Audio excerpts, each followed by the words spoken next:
नमस्कार दोस्तों, स्वागत है आपका मोटिवेशन राकेश के YouTube चैनल पर। मेरे सभी प्यारे दोस्तों को जय श्री कृष्णा। अकबर बीरबल की कहानी, उम्र बढ़ाने वाला पेड़। एक समय की बात है जब बादशाह अकबर का परचम पूरे विश्व में फैलने लगा था। उसी दौरान तुर्किस्तान के बादशाह को अकबर की बुद्धिमत्ता की परीक्षा लेने की सूझी। तुर्किस्तान के बादशाह ने अपने दूत को संदेश पत्र देकर कुछ सिपाहियों के साथ दिल्ली रवाना किया। बादशाह ने पत्र में लिखा था, मुझे सुनने में आया है कि भारत में ऐसा पेड़ है जिसके पत्ते को खाकर इंसान की आयु बढ़ाने में मदद मिल सकती है।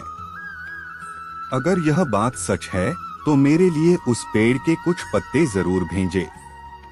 जब अकबर ने उस पत्र को पढ़ा तो वह सोच में पड़ गए। इस चिंता से उबरने के लिए अकबर ने बीरबल का सहारा लिया।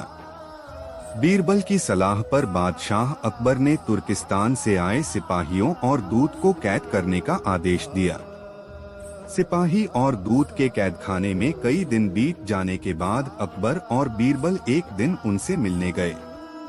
अकबर और बीरबल को आते देखकर वो सोचने लगे कि उन्हें रिहाई मिल जाएगी, लेकिन ऐसा नहीं हुआ। बादशाह अकबर जब उनके पास पहुंचे तो उन्होंने दूत से कहा, जब तक इस किले की एक दो ईंट गिर नहीं जाती तब तक आप लोगों को आजाद नहीं करेंगे।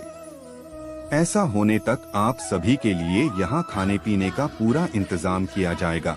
इतना कहकर बादशाह अकबर और बीरबल वहाँ से चले गए। उनके जाने के बाद दूत और सिपाही कैद से निकलने के लिए उपाय सोचने लगे। जब कोई रास्ता नजर नहीं आया तो भगवान से प्रार्थना करने लगे।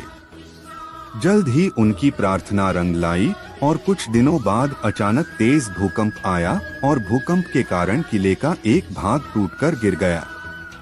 यह घटना के बाद दूत ने अकबर के पास किले की दीवार गिरने की खबर भिजवाई। यह खबर सुनते ही बादशाह अकबर को अपना वादा याद आया और उन्होंने तुर्किस्तान के दूत व सिपाहियों को दरबार में प्रस्तुत होने का आदेश दिया। उनके दरबार में पहुंचते ही बादशाह अकबर बोले, अब तो आप सबको अपने बादशाह के द्वारा भेजे गए पत्र का उत्तर मिल गया होगा। अगर अब भी आपको समझ नहीं आया है तो मैं समझा देता हूँ।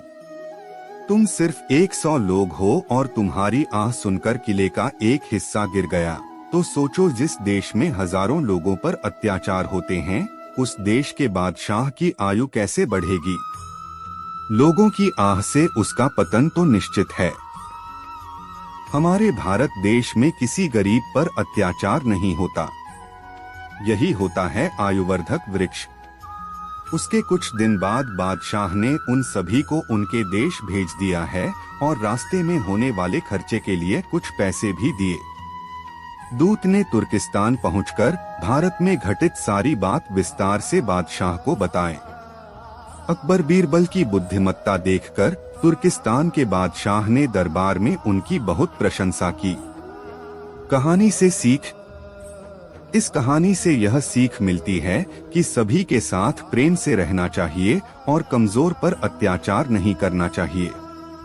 साथ ही वही देश तरक्की करता है जहां प्रजा सुखी रहती है।